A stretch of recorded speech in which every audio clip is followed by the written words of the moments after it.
EMC has, for many years, not had any kind of chief marketing officer. In fact, I was the first appointed chief marketing officer at EMC.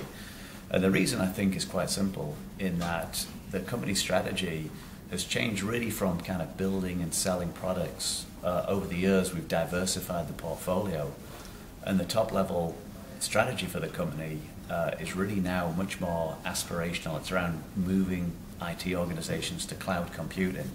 And so the need to tell an integrated story and a complete story is much greater than ever before. So for that reason, they chose to appoint a head of marketing.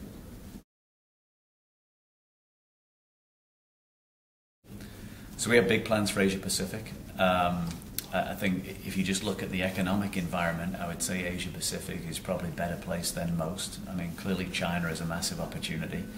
But it's not just China. We've been doing very well in the whole region this year. As we grow as a company, we're looking to consolidate the marketing organization. We're looking to standardize a lot of the activities that we do. Try and put more wood behind fewer arrows. I think, finally, we're looking to probably leverage a lot of the latest techniques from boutique agencies in order to get the knowledge that we need internally to be effective in this new realm of social media. So we've got big plans for the region. We are expecting growth. We are expecting to hire more people. But at the same time, we're looking to standardize more of our activities and maybe try and be a little bit more creative and unique about the tactics that we use to get the message out.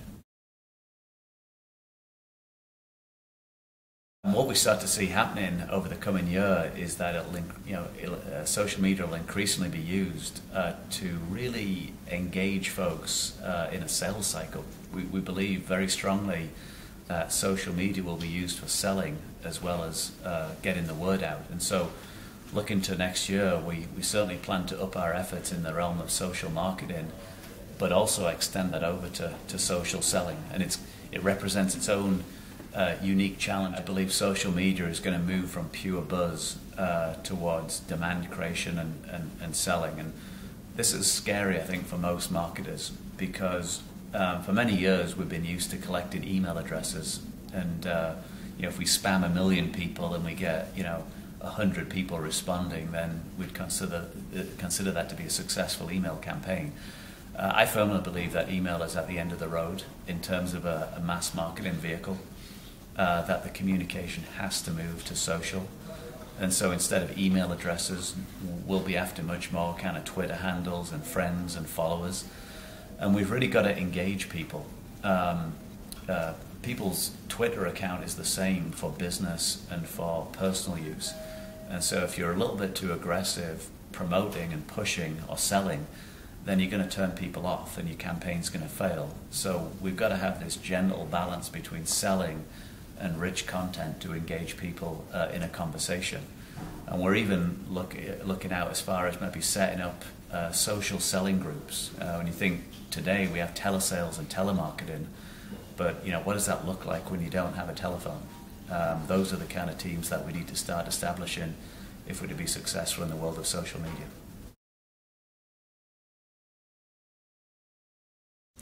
I think the biggest challenge in using social media for B2B marketers, first of all, is that we don't have enough friends and followers and Twitter handles.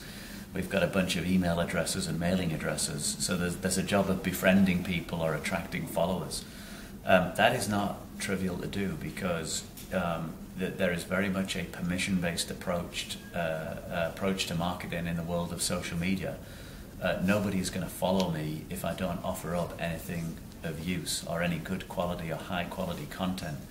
So marketers, I think, have got to be a bit more sophisticated about the content that they offer in order to get somebody to follow them. They're going to have to engage deeply with domain experts.